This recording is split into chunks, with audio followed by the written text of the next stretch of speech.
They allotted him a single hour to flee, hoping to craft a spectacle. Yet 3 days afterward, the very men who dubbed themselves masters found themselves pleading with the darkness for an escape. On September 3, 1858, in St. Martin Parish, Louisiana, the afternoon sun bore down on the plantation like a patient, punishing sentence. The cane fields remained motionless. Beyond them, the line of cypress trees appeared nearly ebony beneath the descending sun. Near the main house, where white columns tried to disguise savagery with a veneer of manners, 6 men assembled to manufacture amusement from another human's dread. They didn't label it torture. Men of their ilk seldom did. They termed it sport, a chase, a game, a trial of instinct. Slaveholders possessed a vast vocabulary for cruelty when they wished to sip whiskey beside it, without acknowledging its true nature. At the heart of their laughter stood Isaiah Vance, 31 years old, enslaved from childhood, with shoulders forged by timber work and hands etched with scars from rope burns, blade mishaps, and years of labor that continued long after his body begged for reprieve. He was tall, lean, and guarded with his expressions. The type of man who had realized early that on a plantation, a look could be wielded as evidence. Fear could invite mockery.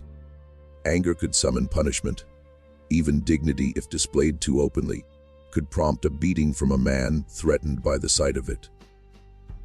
Isaiah remained motionless because stillness had preserved him. Edwin Beauregard observed him with the casual smile of a man who had never considered ownership as theft, because generations of law had taught him otherwise. Beauregard, 46, broad at the waist, clean shaven, and polished in the manner of those who rely on others to carry their filth, stood at the center.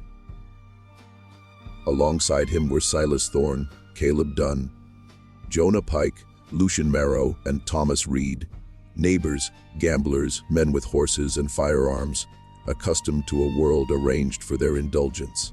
A bottle circulated among them. One man chuckled before uttering a word, as if his remark alone merited applause. "Grant him an hour," he proposed. Another responded, "Be fair. Let him believe he has a chance." That was the humor, not mercy, not doubt. The pleasure resided in the deception. Around them, enslaved individuals kept their gazes down. No one required clarification. Everyone comprehended the situation. A white man could transform a fleeting whim into a verdict, summon witnesses as an audience, turn a human being into a performance, and still expect to be deemed respectable by supper. Beauregard approached Isaiah and spoke as if commenting on the weather. "1 hour, Vance. You know those woods, don't you? Better make use of what the Lord gave you." That word again, Lord. Men like him were quick to invoke heaven's language while standing ankle deep in hell's undertakings. Isaiah remained silent. That unnerved them more than begging would have. Pleading confirms the role they've assigned you. Silence challenges the script. By September 1858, Isaiah had spent 11 years on Beauregard's land. Earlier records would have labeled him movable property, though such documents never capture the full truth. They don't detail what it means for a child to be sold south, remembering his mother's voice more vividly than her face. They don't recount how survival becomes a practice of keen observation. They don't note what a man learns when the swamp is the sole place where white oversight falters. Isaiah had spent months in the cypress tracts west of the plantation, hauling timber through water so black it reflected almost nothing. He knew where mud would support weight and where it would suck a man under. He knew which ridges stayed dry after rain and which only feigned solidity. He knew how sound traveled among the trees at dusk, and that men from the big house were bold, only as long as the path remained clear. But the slaveholders weren't contemplating knowledge. They were fixated on hierarchy. That is always the first flaw of men elevated by power they never earned. They start believing that those beneath them know less simply because they've been forced to kneel. A plantation clock marked the quarter hour. Somewhere behind the quarters, a child began to cry and was quickly silenced. Isaiah glanced once toward the tree line. Not dramatically, not like a hero from a cheap tale. More like a man assessing the only witness that might still speak truth after the liars had finished. Beauregard extracted a silver watch from his vest and flipped it open. "When I close this," he declared, "you begin running. Not for freedom, not yet. That would make the scene too straightforward." This was running for their amusement, so they could imagine themselves as ancient hunters rather than provincial despots with soft hands and decaying souls. The watch snapped shut. Isaiah moved. He didn't sprint wildly across open ground as they anticipated. Instead, he veered along the edge of a drainage ditch, slipped behind a stand of cane, and vanished toward the cypress brake with the restraint of a man who knew panic leaves traces. He was already conserving breath, choosing terrain, and thinking beyond the first mile while the men behind him still congratulated themselves on their cleverness. 1 hour. For the slaveholders, that hour was a toast, a joke, a measured delay before enjoyment. For Isaiah, it was calculation distance, light, water depth, dog range, horse speed, wind direction, and the time it would take for arrogance to turn to impatience and impatience to error. Back at the house, the men drank beneath the gallery shade and discussed him as if he were absent, not only from their sight, but from the realm of thought itself. Caleb Dunn claimed Isaiah would break before sundown.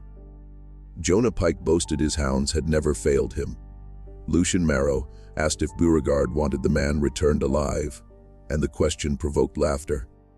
Lo, knowing laughter that revealed more about a society than any law book could. Because this was slavery at its peak, training ordinary men to debate another's life, with the detached glee of choosing cards. None there questioned whether the act was monstrous. That query had long been buried under inheritance, churches, ledgers, and dinner tables.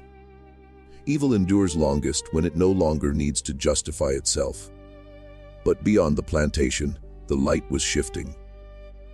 Isaiah entered the first stand of cypress, where the air cooled and thickened. Insects rose from the reeds, water quivered around roots like knuckles pushing through the earth. He moved south initially, leaving a trail obvious enough to be noticed, then cut east through knee, deep water where the ground became uncertain. He stepped on roots when possible. When not, he chose spots where the surface would fold back and blur shape into disturbance. He knew the hunters would come loudly at first. Men on horseback, men with dogs, men proclaiming confidence because silence would force them to hear their own vulnerability. He also recognized something else. White men who ruled by daylight often entered the wilderness as if command itself could keep them dry, fed, and oriented. It couldn't. What they mistook for wilderness was, to Isaiah, a map inscribed over years of labor and vigilance. A broken cypress with a lightning scar on its west side, a shallow rise hidden behind Spanish moss, a channel where water appeared still but moved beneath weeds, an abandoned trapper's path nearly erased to untrained eyes. He didn't need to conquer the swamp. He only needed to let it remain what it already was to everyone who hadn't suffered enough there to learn its terms. As the sun dipped lower, the plantation behind him shrank, but its significance didn't. This wasn't one bad afternoon among otherwise civilized men. This was the system exposed at its natural level. Strip away the Sunday coat, the account book, the polite title, and there it was, a circle of powerful men laughing while another human was told to run. History needs no softer language here, only cleaner memory. What happened that evening wasn't an exception. It was slavery's logic speaking without disguise. Ownership had rotted into entertainment. Authority had curdled into appetite. And the men who believed they were beginning a game had already made the mistake that undoes men like them in every era. They assumed the person they had spent years trying to reduce was, in fact, reduced. Back at the house, Beauregard checked his watch again. The hour was nearly gone.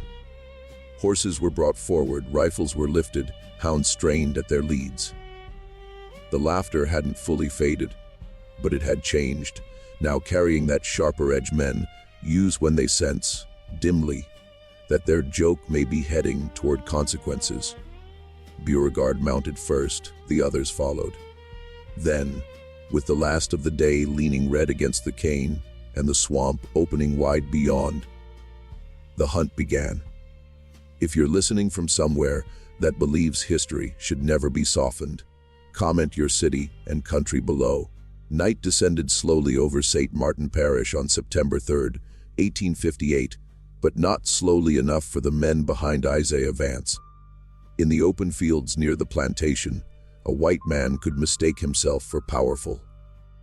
Distance was visible, direction simple, land appeared obedient.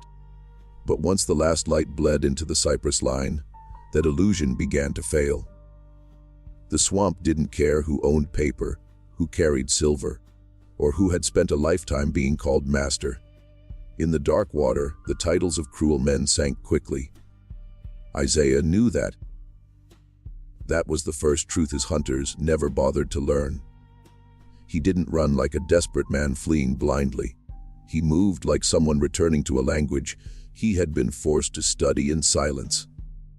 Each step was deliberate, each turn purposeful. He kept low where brush thickened, then rose only long enough to cross broken ground, where moonlight couldn't easily catch his outline. He didn't waste breath or let panic dictate speed. Men in terror often reveal themselves to the world. Isaiah had lived too long under surveillance to make that error. By the time the last orange light collapsed behind the trees, he had already cut through 3 layers of terrain: the cane edge, where footprints might mislead; the wet flats, where shallow water could blur direction; and the cypress channels, where roots rose like black fingers and mud recorded only fragments. He knew the dogs would come first with noise. The horses would struggle once the ground softened. And the men, drunk on authority, would mistake early progress for control. That too was part of their weakness. Slaveholders often believed domination in one setting meant competence in all others. They ruled bodies through force and called that intelligence. They ruled plantations through terror and called that civilization. But the swamp wasn't a courtroom built for them. It was older than their laws and less impressed by them. Isaiah stopped briefly under a leaning cypress and listened. He heard frogs low in the reeds, the grind of insects, water shifting against roots. Far behind him, faint but clear, the first burst of hound voices carried into the dark. He moved again. This wasn't the first time he had traveled these tracks by memory. That knowledge had been carved into him long before this night, at a price men like Edwin Beauregard would never count honestly. In May 1841, Isaiah had been sold in Natchez, Mississippi, after a debt settlement between 2 white families who recorded the exchange more carefully than they ever recorded the wound. He was 14 then, old enough to understand what was being done, too young to stop it. The ledgers would have noted age, height, strength, market value. They wouldn't have noted his mother's hands, clutching his shoulders one last time, or the sound of her voice when she realized no plea would matter. Slave records rarely include human truth. They are inventories written in the language of theft. From Natchez, he was sent south with a trader's convoy, then resold in June 1841 to a timber contractor who leased enslaved labor into the swamp logging camps west of the Atchafalaya Basin. That was where Isaiah's real education began, not in letters, not in numbers, but in survival. White men called it rough work. That phrase hides too much. It was exhaustion in standing water, fever country, hauling cut cypress across mud that could take a boot clean off. It was learning quickly or not lasting. There, among older enslaved men, whose names history would rather lose, Isaiah learned the map beneath the map. He learned from Abel Crowder, a man in his 50s with one clouded eye, and a habit of speaking only when necessary, that water had moods. Smooth water wasn't always shallow, murky water wasn't always dangerous, and the color at the edge. The speed of insects over the surface, the way reeds bent without wind, could tell you what the ground beneath was preparing to do. He learned from Josiah Bell, sold down from Virginia sometime in the 1830s, how to watch birds at dusk. If herons lifted suddenly from one section of marsh, something large had entered there. If owls went silent in one direction, but not another, movement had passed through. Men denied books often become masters of subtler libraries. He learned from Moses Tate, who carried scars across both forearms from an old logging accident, how to step on cypress knees and roots to break a trail, how to circle through standing water without creating an obvious exit point, how to choose routes that slowed dogs and unsettled horses. None of these lessons were taught for romance. They were shaped under coercion, sharpened by labor, and remembered because forgetting could cost everything. By February 1856, Isaiah had already been sent several times into the deeper tracks near Beauregard's leased timber routes. The overseers thought he was merely obedient, another error common to the plantation class, mistaking silence for emptiness. They saw a man carrying logs, measuring rope, guiding mules, and assumed he possessed only the thoughts they had authorized him to have. What they never understood was that a man forced to survive under domination studies everything: tone, timing, weakness, terrain, contradiction. Oppression doesn't erase intelligence, it often disciplines it. So when Isaiah moved through the swamp on the night of September 3rd, 1858, he wasn't inventing strategy under pressure. He was retrieving it. At one narrow channel, he stepped into water up to his thighs and moved along a submerged line of roots for nearly 20 yards before pulling himself onto a low bank masked by palmetto. There he used a fallen branch to drag lightly across the mud, breaking the clean edges of his last visible tracks.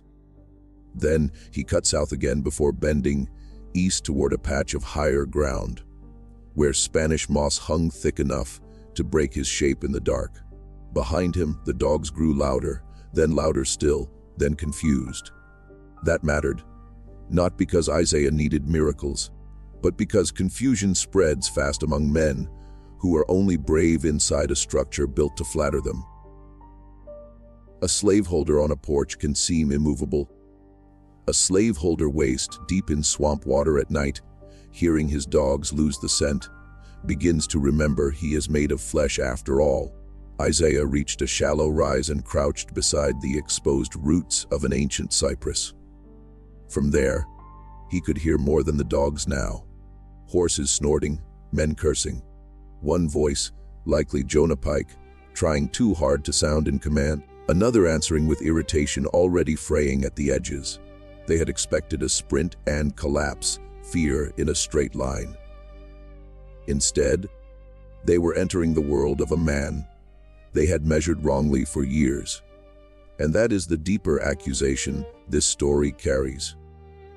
The slaveholders thought they knew Isaiah because they knew how to command him in daylight.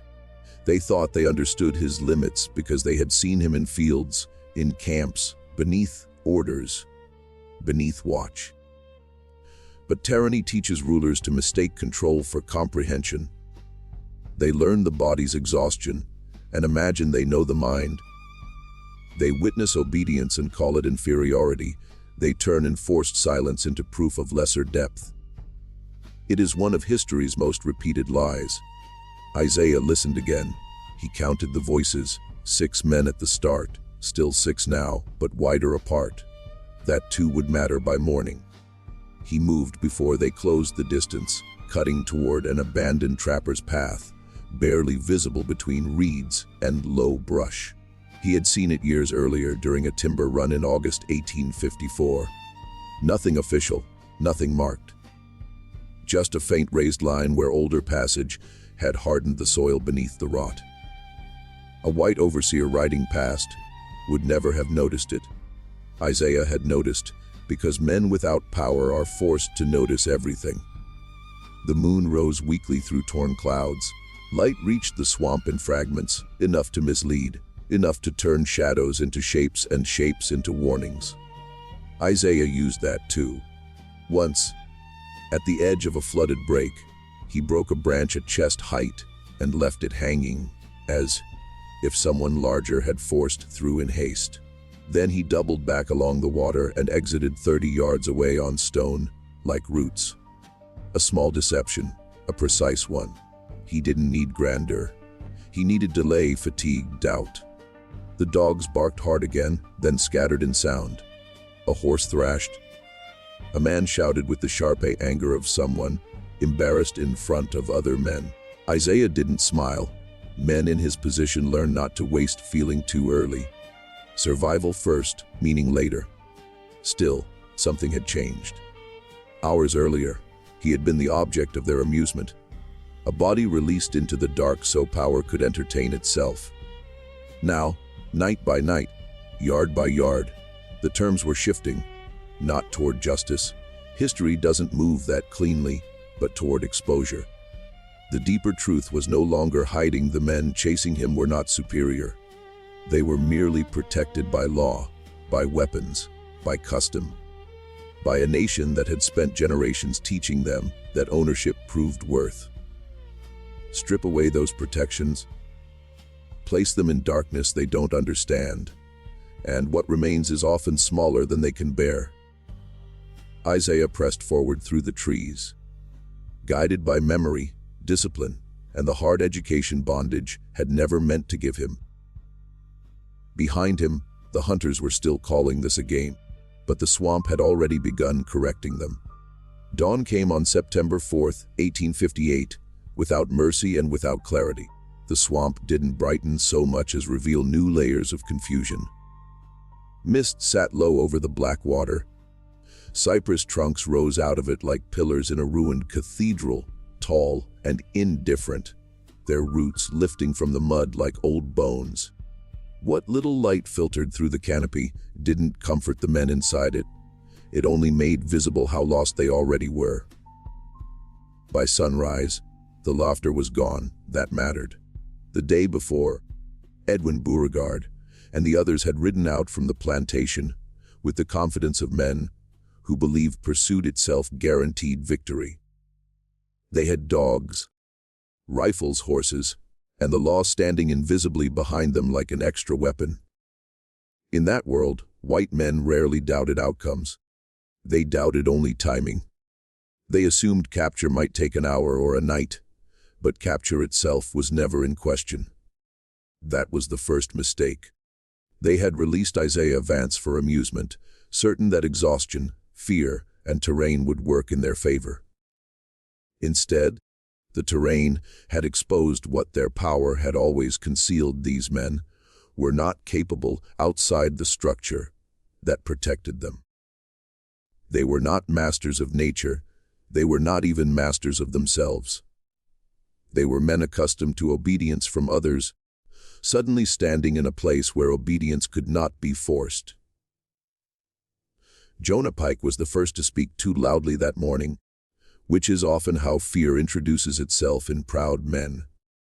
He called for the hounds again and again, cursing between commands as if volume alone could restore order. One dog answered from somewhere ahead, then another farther off to the west. But one of the best hounds, an old brindled tracker named Ransom, didn't answer at all. Pike insisted the dog had simply picked up the scent and ranged deeper. Nobody fully believed him. They found signs near a flooded break in the marsh.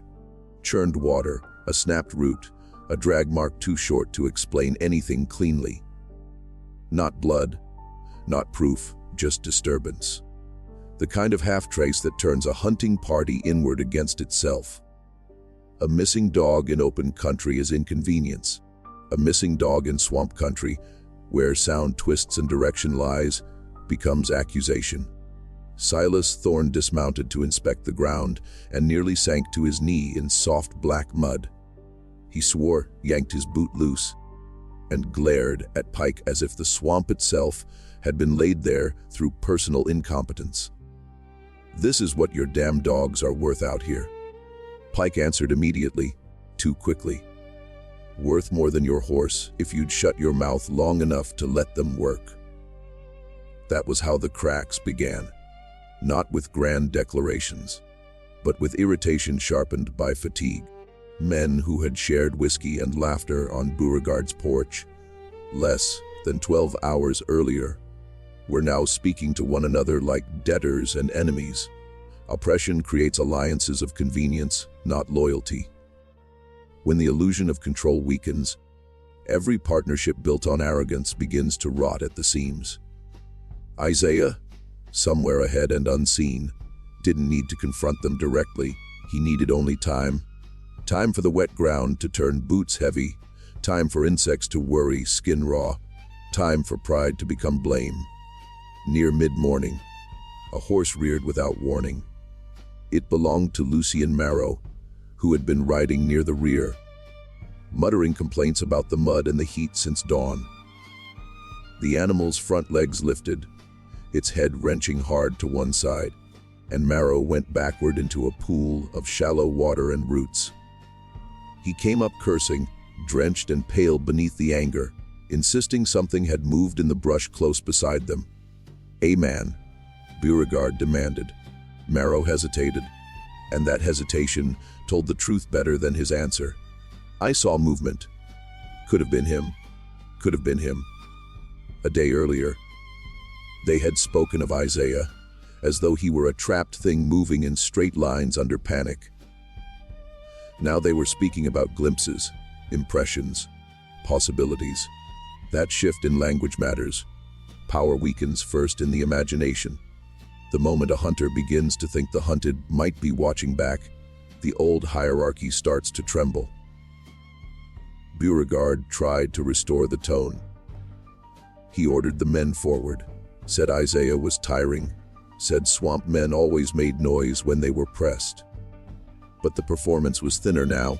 Even his voice had changed, less amused, less theatrical, harder at the edges, a man trying not to sound uncertain. By noon, they found Caleb done, or rather, they found what remained of his certainty. He was standing alone on a patch of higher ground, beneath a curtain of Spanish moss. Hat gone, one sleeve torn, boots coated black to the ankle.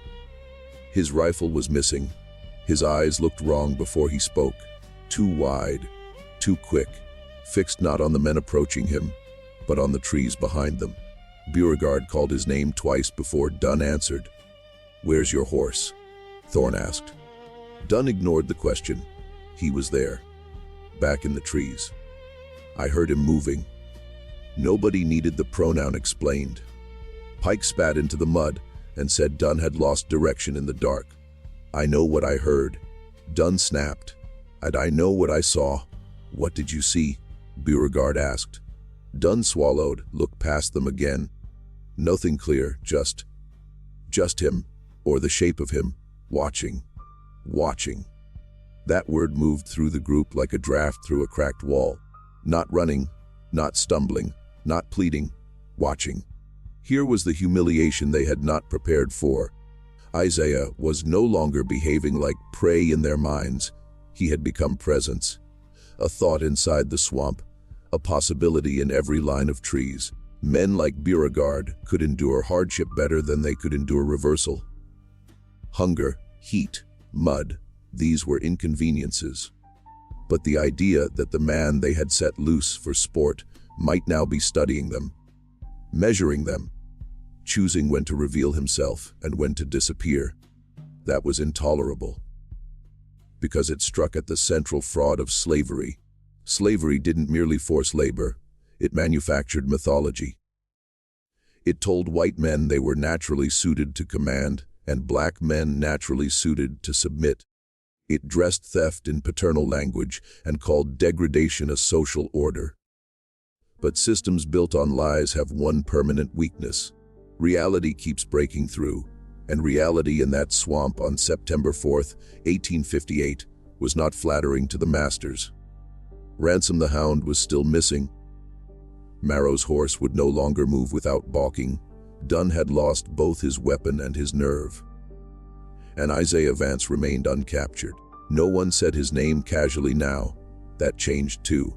The evening before, his name had been used the way men use the name of a servant they assume they own completely. Short, careless, flat, with contempt. By midday on the second day, even when they cursed him, they did it with attention. They began listening after speaking his name, as if the swamp itself might answer back. Beauregard ordered a short halt. Not a retreat, not yet. Men like him almost never call things by their proper name, while witnesses remain. He said the party needed to reorganize, Dunn needed water. Pike needed to gather the dogs that had wandered offline. Thorne was told to scout a dry ridge to the east. But none of this was reorganization. It was fraying. They ate standing, if it could be called eating. Hard biscuit gone damp. Salt pork turned greasy in the heat. Mosquitoes worked the backs of their necks. Gnats gathered at their eyes. Every small discomfort became personal in the way it does for men raised to believe inconvenience is an insult. The swamp was not merely slowing them. It was stripping them of the expectation that the world would adjust itself to their will. And somewhere beyond sight, Isaiah kept moving according to a discipline they had never bothered to imagine in him. He knew from years in these woods that white men entered wilderness with the wrong kind of confidence. They liked broad paths, clear lines, predictable echoes. They trusted horses too much and silence too little. They mistook familiarity with ownership for familiarity with land. But land does not care who writes his name over it in a ledger. The swamp remembers footsteps, not claims. By late afternoon, even Beauregard could see the chase had changed form. This was no longer sport. It was no longer even clean pursuit. It had become exposure of competence, of fear, of the false grandeur men wear when a system has spent their entire lives shielding them from consequence. Remove the porch, the whip, the witnesses, the account books, the open road, and what remains? In that swamp, what remained was smaller than they would ever confess. The dogs barked again somewhere ahead, then cut off sharply. All 6 men turned toward the sound. No one laughed, no one made a joke. And for the first time, since the watch had clicked shut on Beauregard's porch, the hunting party moved not with excitement, but with caution.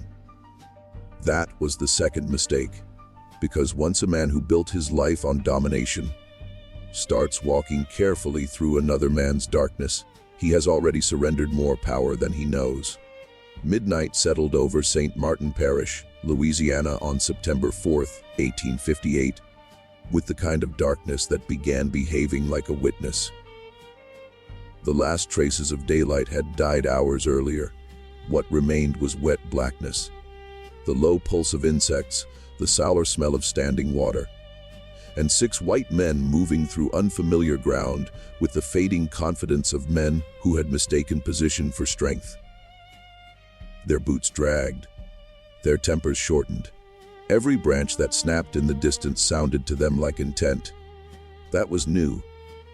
Less than 36 hours earlier, these same men had stood on Beauregard's gallery, drinking and smiling over a human hunt. They had spoken of Isaiah Vance as if his body were already theirs to reclaim, as if the swamp were only scenery, as if nature itself would honor the plantation hierarchy.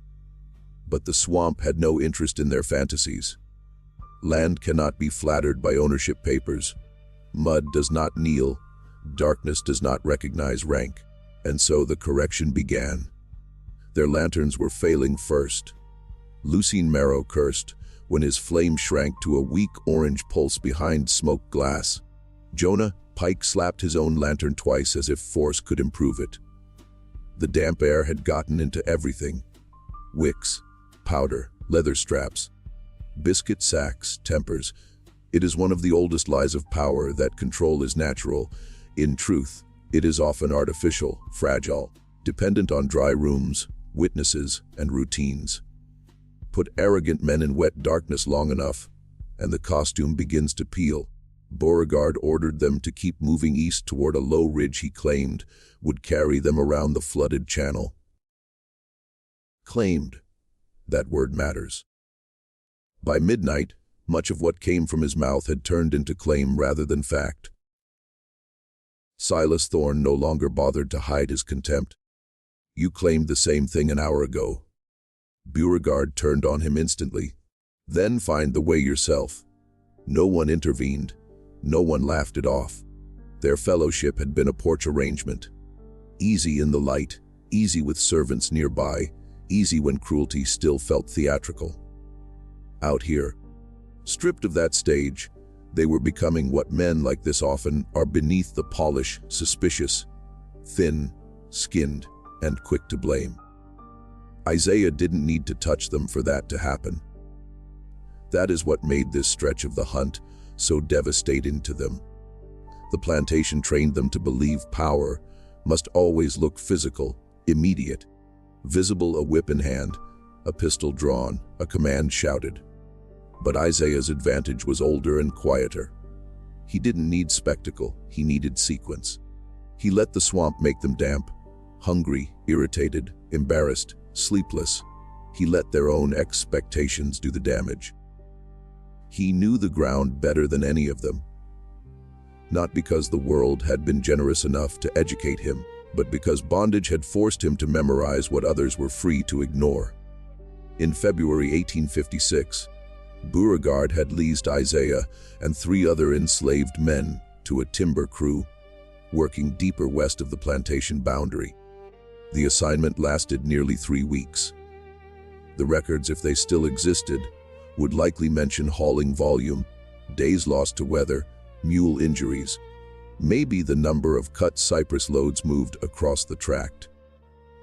They wouldn't mention what Isaiah was noticing every day, while white overseers counted output and called that intelligence. He had memorized a narrow rise of firmer ground running north to south through knee. Deep marsh, invisible unless the water sat at the right level. He had marked in memory alone a sinkhole hidden beneath floating duckweed where one careless step could send a grown man plunging to the hip. He had learned where wild hogs crossed at dawn by the break in the reeds.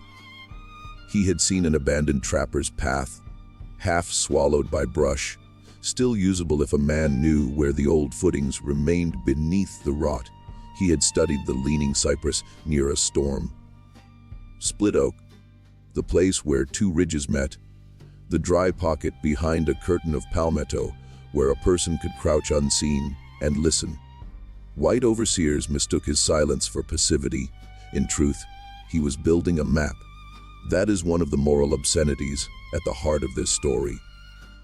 The slaveholders had spent years standing on Isaiah's labor, depending on his knowledge, using his body to move through a landscape they barely understood, and still believed him lesser. Tyranny often survives by consuming intelligence while denying it exists. The plantation needed men like Isaiah to know the land, the weather, the tools, the timber roots, the mule behavior, the safe crossings. It simply refused to call that knowledge by its proper name, because doing so would have threatened the lie of white superiority. Now, in the midnight swamp of September 4th, that lie was losing shape. A horse panicked first. It was Thomas Reed's chestnut gelding, already agitated from the mud and insects. One sharp crack in the brush to the left, nothing more than a sudden burst of movement, perhaps a boar, perhaps only a branch giving way, and the animal jerked hard enough to nearly throw him. Reed swore, hauled at the reins, and the horse stumbled sideways into black water up to its belly. The lantern light lurched wildly. Pike shouted. Marrow nearly lost his footing trying to help. For a few seconds, the whole line collapsed into confusion. Men slipping, reins tangling. One hound barking itself hoarse. Isaiah, somewhere ahead and hidden, needed none of that to be deliberate. The swamp offered chances to any man who understood how brittle frightened people become. Damn this place, Reed muttered when the horse finally regained its footing. No one answered him, but several were thinking the same thing. That mattered too, because by now they were no longer speaking about Isaiah as the sole threat. The place itself had become part of their fear. That is how power deteriorates in hostile ground. First, the target resists expectation. Then the environment stops feeling neutral. Then every sound becomes a possibility. Once that happens, men begin fighting not only the person they came to chase, but their own imagination. Their supplies were running low in ways that embarrassed them. The biscuit was soaked through in one sack.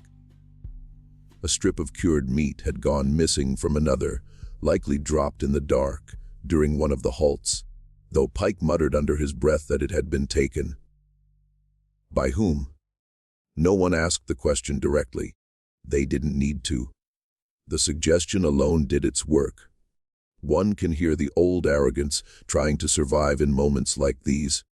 White men who had managed estates, signed bills of sale, directed labor gangs, and been obeyed on sight now found themselves counting crumbs and arguing over missing rations like common drifters. It was not justice, but it was exposure. A reminder that dominance often depends less on inner greatness than on outer arrangement. Beauregard tried again to gather them into order. He said Isaiah would be tiring, said a man on foot could not keep this up much longer, said dawn would settle it. But even that prediction had started sounding desperate. Every hour Isaiah remained free turned Beauregard's original boast into evidence against him. He had chosen the man. He had staged the hunt. He had laughed first. Now he was responsible for the shame spreading through the group, and men like Beauregard fear ridicule almost as much as they fear defeat. They pushed deeper. The lanterns dimmed further. One went out entirely, leaving only 2 weak pools of light among the trees. Shadows lengthened in unnatural angles. Moss hanging from branches became at a glance the outline of a man. Reed swore he heard footsteps behind them. Pike turned sharply and raised his rifle, only to lower it again when nothing emerged. Nothing visible at least. But by then, Isaiah no longer needed to be seen. That was the real reversal. He had become force without spectacle, structure without announcement, a human mind shaping the rhythm of their night while remaining beyond their hands. Around 100 in the morning, they reached the edge of a narrow rise bordered by deeper water on both sides. Beauregard insisted they continue single file. Thorne objected, saying the footing was too uncertain in the dark. Beauregard snapped back that standing still would not improve it. Thorne stepped forward anyway, testing the ground with one boot it held. The second step held two, the third did not. His right leg plunged suddenly to mid, thigh into a hidden pocket, and he barely caught himself before pitching forward. The sound he made was not the sound of a commanding man. It was raw surprise followed by anger sharpened with fear. Pike hauled him back by the arm. Thorne emerged coated in black mud, breathing hard, his face pale under the grime. No one joked about it. A year earlier, or perhaps even the day before, this group might have turned such a moment into ridicule, but they were past that. They were tired enough now to understand what almost happened. Another few inches, a fall at the wrong angle, a lantern lost, a rifle submerged. One man separated. These were no longer inconveniences, They were openings through which ruin could enter. The swamp was teaching them humility, though not the noble kind, only the panicked, unwilling kind that comes to men who have lived too long believing they are exempt from ordinary danger. Isaiah knew this path, or one near it. He had crossed similar rises in February 1856, while guiding mule teams around flooded cypress stumps. He knew where the ground narrowed, where roots hardened the edge, where a careless boot would disappear. Years ago, Beauregard's overseer had probably barked at him to move faster, while depending entirely on Isaiah's sense of direction. That, too, was the plantation in miniature theft, not only of labor, but of competence itself, followed by contempt. And now the men who had called him property were moving through a night arranged by his memory. No direct confrontation, no dramatic speeches, no grand reversal announced in words, just a slower, colder truth. Isaiah understood the conditions of survival better than the men who claimed to rule him. By the second hour after midnight, even Beauregard had stopped issuing confident predictions. He spoke only in shorter commands now. Stay close. Watch the footing. Keep the dogs forward. Save powder. Small phrases, practical phrases, spoken by a man whose earlier swagger had thinned into management. That was the wound beneath all the others, not merely that they were lost, or tired, or afraid, but that Isaiah Vance, an enslaved black man they had laughed at on September 3, 1858, had become the hidden intelligence governing their movement.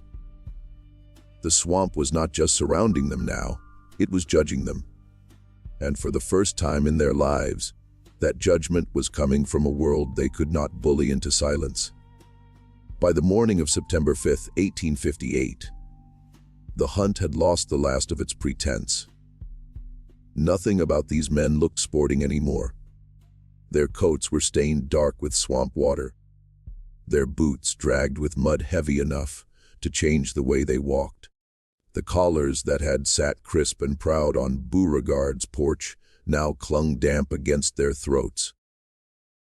Their rifles had to be checked again and again for moisture. Their horses twitched at every burst of sound from the reeds. Even the dogs, those proud instruments of pursuit that Jonah Pike had boasted over 2 nights earlier, had become unreliable, agitated, scattered, difficult to gather. The plantation class liked to imagine itself as disciplined. That was always part of the theater of fine posture, measured voices, white linen, silver watches. But remove comfort, remove witnesses, remove the architecture that flatters authority, and another truth emerges. Men who rule by inherited power often possess very little internal order at all. That morning, they began turning on one another in earnest. It started with Silas Thorne. He had slept little if at all.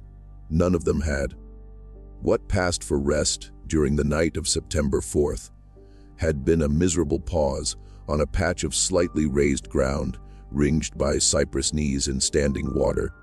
Mosquitoes worried them without mercy. Dampness settled into their bones. Every sound in the dark seemed either too far away or too close. And beneath it all sat the insult they could not shake.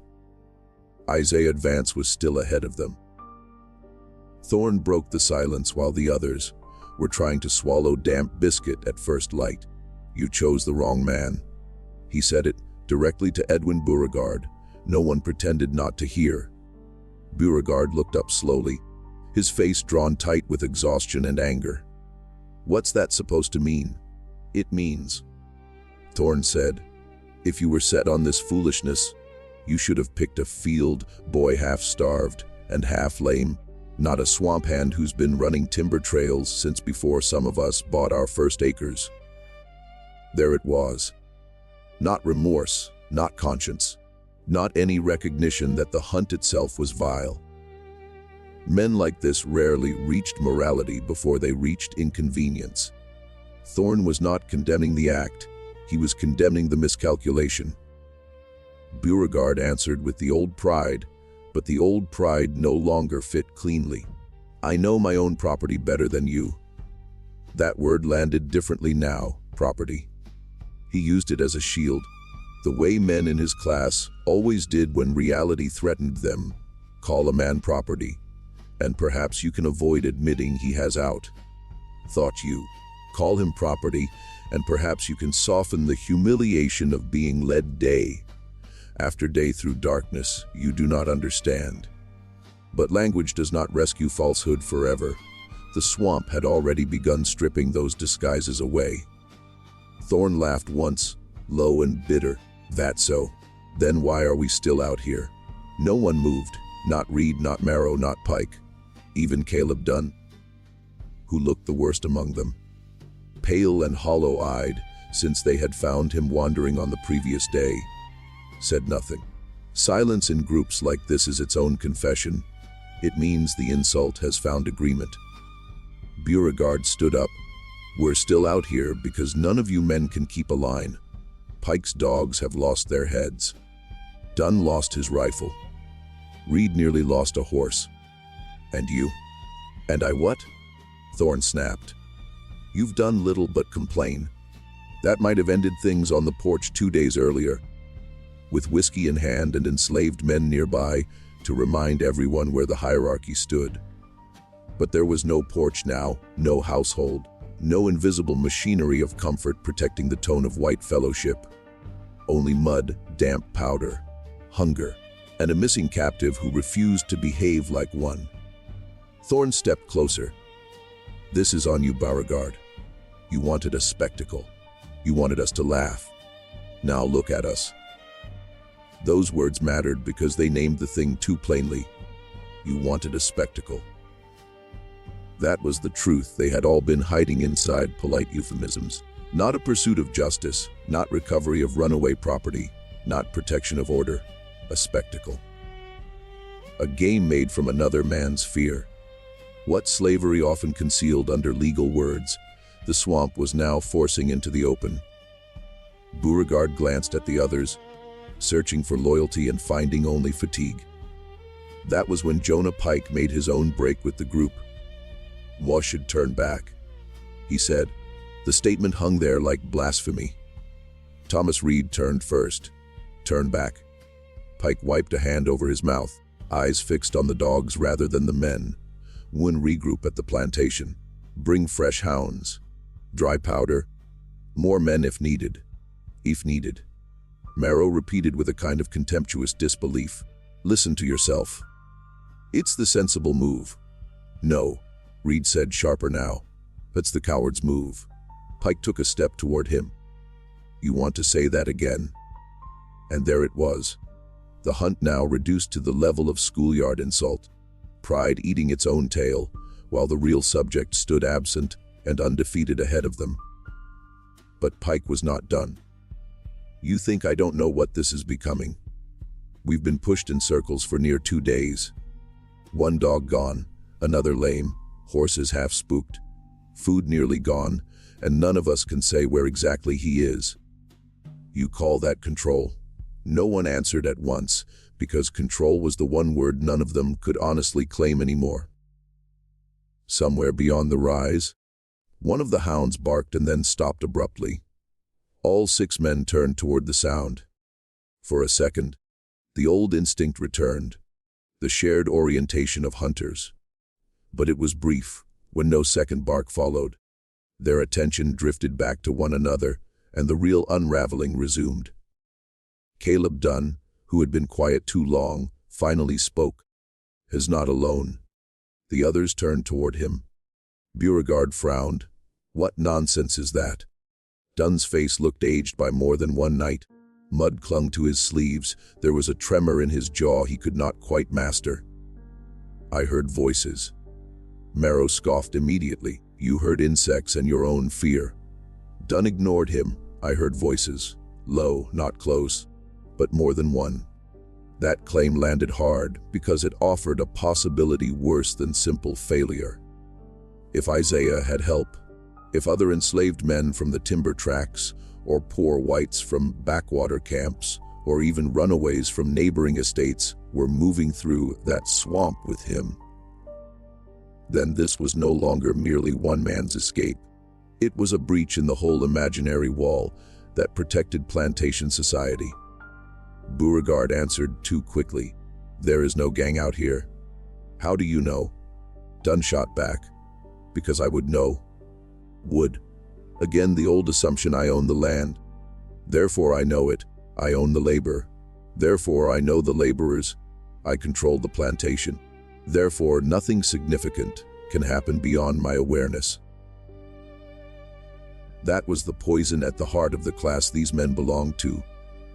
They mistook surveillance for understanding. They mistook command for knowledge. They mistook the silence of the oppressed for absence of thought, absence of memory, absence of connection. Thorne looked at Dunn with a new, uneasy seriousness. What kind of voices? Couldn't make out words, just enough to know it wasn't only him. Pike swore under his breath. Reed muttered that Dunn was losing his nerve again.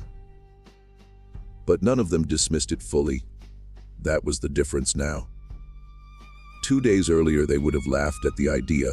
By the third day, fear had widened their imagination in the worst way. Once a dominant man begins to suspect forces he cannot see, he starts filling darkness with every buried anxiety he has refused to name. And there were many things buried in this group.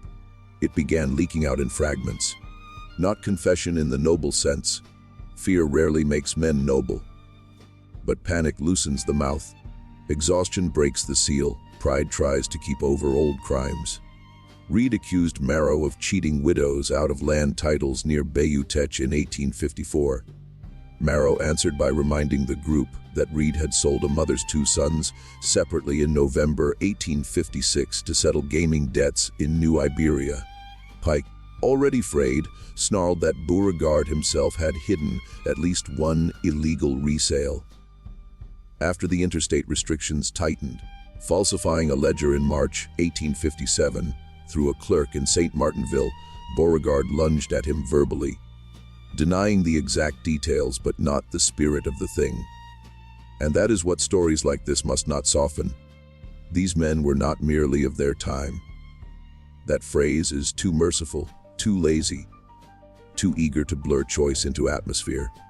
They were active participants in a system that monetized separation, hunger, inherited humiliation, and the breaking of kinship. They had dined beside it, profited by it, and explained it to themselves in tones of order and propriety.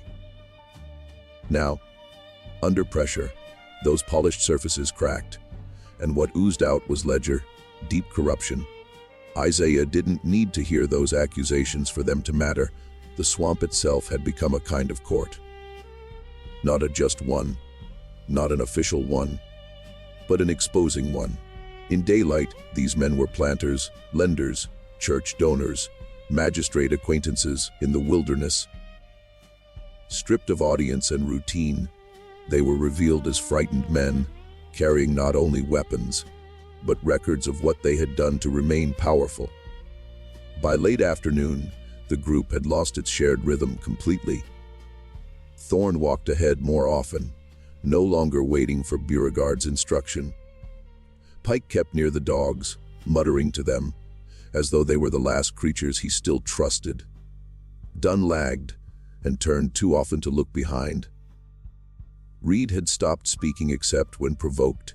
Marrow flinched at sound now, though he masked it with curses, and Beauregard, who had begun this whole affair with a silver watch, a smile, and the certainty of a man performing power for his friends, now looked like what he was beneath the plantation costume. Not a master of events, but a man being dragged by them. The deepest wound was not physical, it was social. These men needed one another to believe the same lies. White supremacy works best as a shared hallucination reinforced by repetition, ritual, and mutual reward. But once men inside that pact start accusing one another, the hallucination weakens. The hunted man becomes not only a fugitive, but evidence. By sunset on September 5, 1858, their hunt had become exactly what they feared most, a moving testimony against themselves. Not because Isaiah had stood before them and delivered any grand judgment, but because he had forced them to keep walking long enough for their own mouths to do it. Before dawn on September 6, 1858, the plantation had already begun to sense that something was wrong, not because anyone had announced it. Men like Edwin Beauregard never announced humiliation if they could help it. But plantations were built on forced observation. The enslaved watched the house because survival required it. They read the sound of hoofbeats, the timing of lanterns, the sharpness in an overseer's voice, the silence after a door closed too hard. They noticed what white men imagined invisible. They had to. Their lives depended on understanding mood before mood became punishment. So when the first horse came back through the outer lane in darkness, long before full morning, people heard more than hoofbeats. They heard disorder. The animal was moving too fast, then too slow, then stumbling. No proud return, no clean line, no laughter carried ahead of it, just the clumsy rhythm of exhaustion. Then came a second horse, then another. By the time the gate boy on the south side saw them clearly in the lantern wash, the truth was already visible on their bodies, mud black up to the thighs, coats soaked through and stiff with drying swamp water, one missing hat, one torn sleeve, one lantern broken clean off its hook, one rifle wrapped in cloth to protect powder that had nearly been ruined. These were not men returning from triumph. These were men coming back from exposure. There were 5 of them. That detail settled in quickly, though nobody said it aloud at first. 5 had returned: Edwin Beauregard, Silas Thorne, Jonah Pike, Thomas Reed, and Caleb Dunn. Lucian Marrow was not with them, and Isaiah Vance was not with them either. That was the fact. Beauregard understood it. Once would destroy him if it spread too clearly. Not just that one of his companions was missing in the swamp, though that alone carried scandal. Not just that the hunt had gone wrong, but that the enslaved man chosen as the evening's entertainment had not been brought back in chains, on horseback, or on a rope. He had not been brought back at all. Beauregard dismounted badly. He nearly slipped on the wet step below the gallery and caught himself with a hand against the post.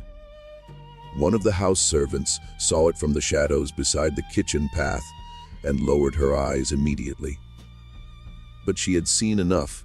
White men who spent their lives performing command rarely forgave witnesses to their weakness. Caleb Dunn looked the worst. His face had gone the color of old candle wax. There was mud dried hard along one side of his neck. His eyes did not settle on people for long. He kept glancing back toward the lane, as if part of him still believed something had followed them out of the swamp. Jonah Pike still had 2 of his dogs, both limping, both low in spirit, their ears flattened and tails down. Another hound was gone. Reed's horse came in with a cut across the lower leg. Thorne was moving stiffly, favoring his right side, where he had sunk deep into the hidden pocket the night before. Every man wore the same look under the dirt, the look of someone who had not simply suffered discomfort, but been forced to reconsider himself. That is often the most unbearable thing for proud men. A field hand named Moses Turner, already outside before sunrise to check the mule harness, counted them silently from the shed.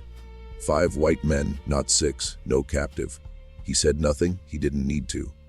On plantations, truth didn't always spread through speech first.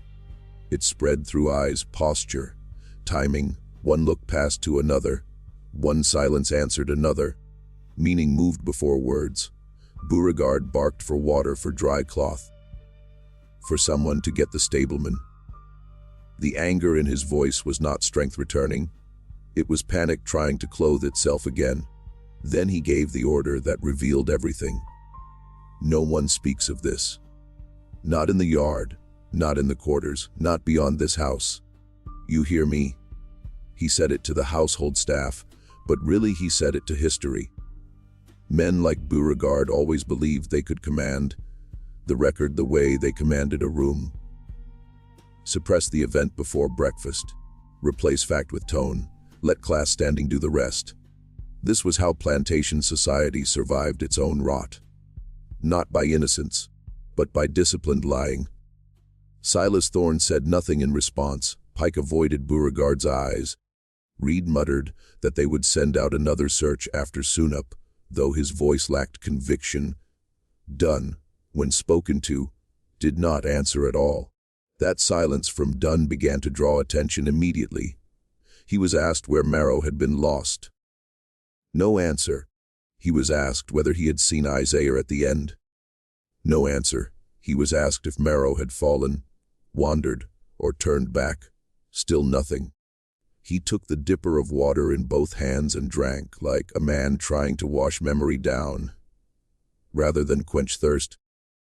Then he sat in the gallery chair, still damp from the night air, and stared out toward the cypress line without speaking. That kind of silence has weight. It tells others that whatever was seen cannot be fitted back into ordinary language without doing violence to pride. Inside the main house, Beauregard demanded coffee and dry boots. He stripped off his mud, stiff coat and left it crumpled on the floorboards beside the entry table. A housemaid named Lottie Green, no older than 17, was ordered to take it away. When she lifted it, black water dripped from the hem onto the polished wood. She noticed one more thing before turning. Beauregard's hands were shaking. That detail would travel by noon, not because Lottie was reckless, but because memory among the oppressed is rarely casual. It is careful, measured, knows what matters. A trembling hand on a man who yesterday laughed about a hunt, that matters. A missing rider, that matters. 5 men returning at dawn without the one they chased, that matters more than any master's warning. By sunrise, the plantation was awake in the way plantations always were. Not openly, not freely, but fully aware. Women at the wash yard exchanged nothing more than brief looks. A carriage boy told a cane hand that Mr. Pike's dogs had come back limping. Someone near the smokehouse heard that Marrow had not returned. Someone else said Beauregard had ordered no one speak Isaiah's name. That last detail spread fastest. Power often exposes itself most clearly in the names it forbids, because everyone understood what the order meant. If Isaiah had been caught, beaten down, dragged back, there would have been no need for secrecy. Plantation men made spectacles of punishment when it served them. Publicity was part of domination. Fear had to be displayed to function well. Silence was reserved for embarrassment, for scandal, for failed control. And this had become failed control. Around mid-morning, a second mounted party was discussed, then delayed, then discussed again. The excuses shifted. Men needed rest, powder needed drying, more hands had to be gathered. The ground was too difficult to re-enter without sunlight. All of it may have been true in part. None of it was the whole truth. The whole truth was uglier. They were afraid to go back. Not only because Marrow might be dead or injured somewhere in the swamp, though that fear mattered. Not only because Isaiah still had distance and terrain in his favor, but because returning meant admitting that the first expedition had not merely failed in logistics. It had failed in hierarchy. An enslaved black man had dictated terms to armed white landowners and left them dragging themselves home in fragments. No society built on racial domination can absorb that kind of reversal comfortably. It must either deny it or bury it. So Beauregard tried to bury it. Before noon on September 6, 1858, he called his overseer, Nathan Crowell, into the back office and instructed him to tell anyone asking that the men had pursued a runaway into bad weather and chosen to return for fresh supplies. Nothing more. Marrow, he said, had separated briefly and would likely reappear by evening. Isaiah, he insisted, was cornered somewhere west of the Bayou line. Cornered. There was no evidence of that, but white authority is often most dishonest when it is most wounded. Beauregard didn't need truth. He needed a version that sounded like ownership was still intact. Yet the plantation knew better. Not every detail. Not the exact route through the swamp. Not the moment Marrow vanished from the line. If he vanished at all. Not what Dunn had seen that stole speech from him. But enough. More than enough. They saw that Reed kept checking the tree line, even in broad daylight. They saw Pike snap at a stable boy for no reason, the way frightened men often do when searching for smaller bodies to restore their sense of scale. They saw Thorne refuse Beauregard's invitation to stay for dinner, mounting again before afternoon and riding home, with none of the old fellowship left in him. They saw Dunn remain mostly mute through the day, starting at sudden noises, his silence hardening into its own testimony. And above all, they saw that Isaiah Vance had not been returned. This is where history is often mishandled by people who only trust written records. They go looking for official documents, signed reports, courthouse filings, neat confirmations. But on plantations, the deepest truths were frequently carried another way, in kitchens, in quarters, along cane rows, at water barrels before sunrise, through glances, fragments, repeated phrases, names held intact when the powerful wanted them erased. That is how the real memory survived. Not in Beauregard's ledger, not in the polite explanation offered over coffee, not in whatever lie might later be told, in St. Martinville to preserve reputation. It survived in the disciplined memory of those forced to witness everything. By nightfall, the version that mattered had already taken root among the enslaved. The masters had gone out laughing, and they had come back broken. One man was missing, one would not speak, and Isaiah Vance had entered the swamp hunted, but had not come out defeated. That was enough. Enough to alter the air on the plantation, enough to remind the people in bondage that white power was real, brutal, and armed, but not divine. Enough to prove, if only in whispers, that a man they called property had left them carrying home their own fear. By September 12, 1858, a week after the hunt began, Edwin Beauregard had done everything men, like him, always do when disgrace threatens to survive longer than their authority. He tried to reduce it to rumor, bury it beneath routine, speak over it with the confident tone of a planter who still believed ownership could correct memory. But memory had already escaped him. That is the problem with systems built on public humiliation. When they fail in public, even partially, the failure travels farther than the threat ever did. By the second day after the hunters returned, no one on Beauregard's plantation needed the full account to understand the shape of the truth. The details shifted depending on who carried them. In one version, Isaiah Vance had crossed waist-deep water and vanished among cypress roots, while the dogs tore at one another in confusion. In another, Lucien Marrow had fired wildly into the dark and never found his way back to the group. In yet another, Caleb Dunn had heard Isaiah moving around them through the night, not like a fugitive, but like a man choosing when fear should arrive. The exact route changed with each telling. The meaning did not. The men who had gone out laughing had come back altered. That was enough to keep the story alive. By September 8, 1858, it was no longer confined to one plantation. A wagon driver carrying feed toward New Iberia repeated that Beauregard and his companions had lost a man in the swamp while chasing an enslaved worker. They never recovered.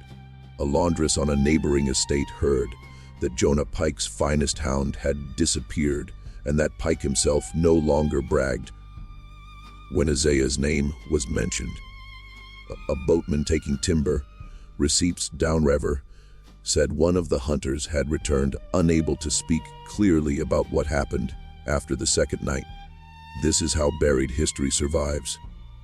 Not by permission, but by transfer, a whisper at a stable rail, a sentence dropped near a cook fire, a glance exchanged in a cane row, one name remembered where the powerful wanted silence. Isaiah Vance. The planter class understood the danger of that name almost immediately. Not because Isaiah had overturned the plantation order. He had not. This was still Louisiana in 1858, still slave country, still a place where the law, the courts, the patrols, the guns, the church language, and the money all leaned in one direction. Let us not romanticize too cheaply. One man's escape into the swamp did not undo a system built over generations. But it did something the system feared almost as much as revolt. It punctured inevitability. It introduced uncertainty into a society that depended on performance. White mastery was not only enforced through force, it was staged through repetition. The master must look in control. The enslaved must appear containable. Punishment must seem certain. Recovery must seem inevitable. That is how fear is organized efficiently.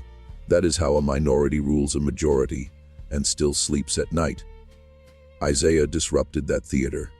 He didn't stand on a platform and denounce Beauregard. He didn't need to.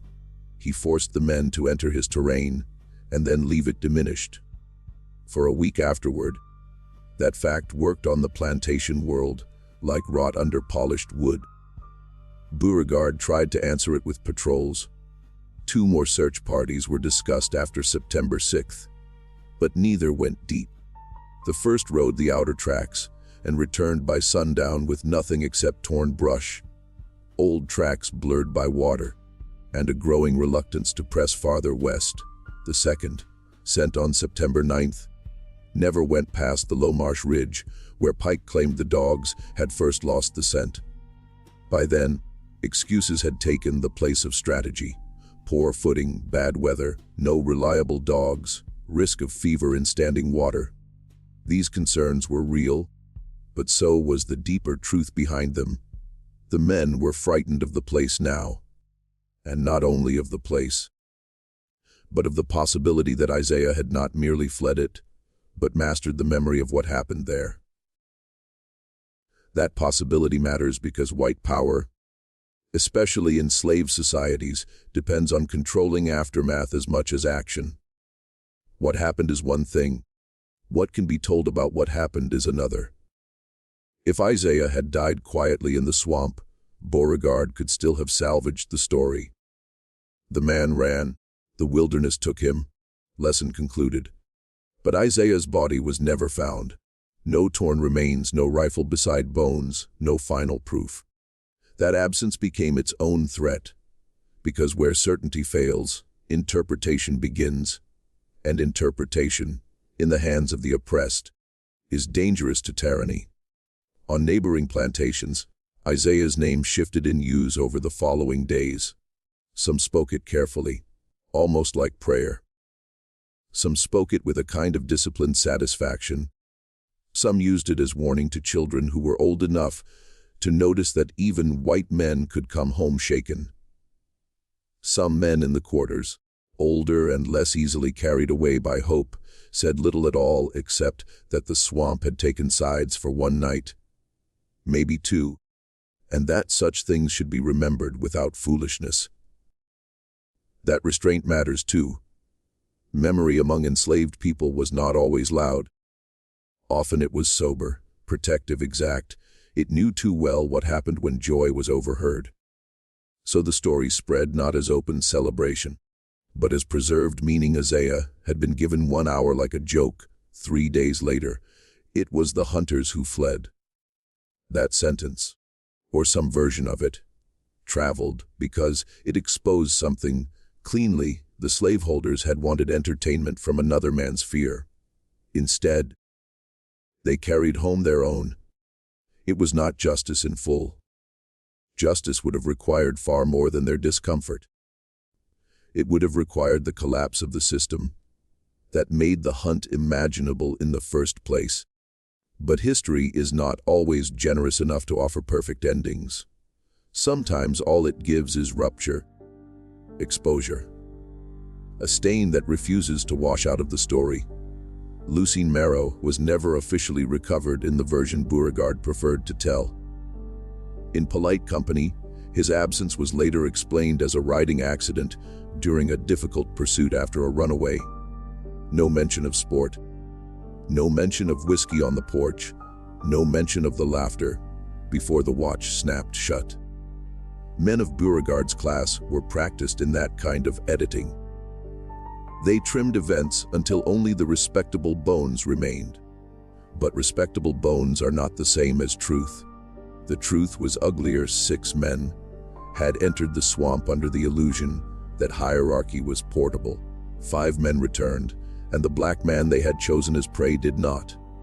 By September 12th, even Beauregard's own behavior betrayed the lie he was trying to enforce. He no longer rode the western line alone. He no longer lingered outside after dusk as he had before. One house servant noticed he had begun keeping an extra lamp lit in the front room at night. A stable hand claimed Beauregard startled when dogs barked suddenly after dark. Pike stopped bringing up the hunt altogether. Dunn never restored his old swagger. Men said he took to drink more heavily by late autumn, and when pressed about the swamp, he answered only that some men ought never to have gone, in laughing. That may have been the closest any of them came to confession, not repentance. Men like these rarely offered that honestly, but admission of consequence. Some say Isaiah died deeper in the cypress country after outlasting the hunt. Fever, hunger, snake bite, a wrong step into black water. History has many ways of swallowing men whose names deserve better. Some say he crossed west with help from timber hands who knew the old trapper routes and disappeared into another parish under another name.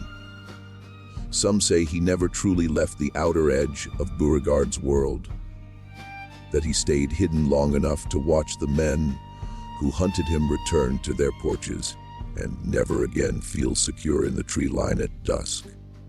There is no clean document to settle it, and perhaps that is fitting, because the deepest truth here was never only whether Isaiah lived another month, another year, or another decade.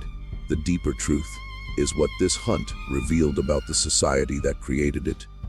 It revealed how quickly civilized language decays when cruelty is given permission. It revealed how slavery trained men to mistake legal ownership for natural superiority. It revealed how much intelligence, discipline, and environmental knowledge the plantation depended on while denying those very qualities in the enslaved.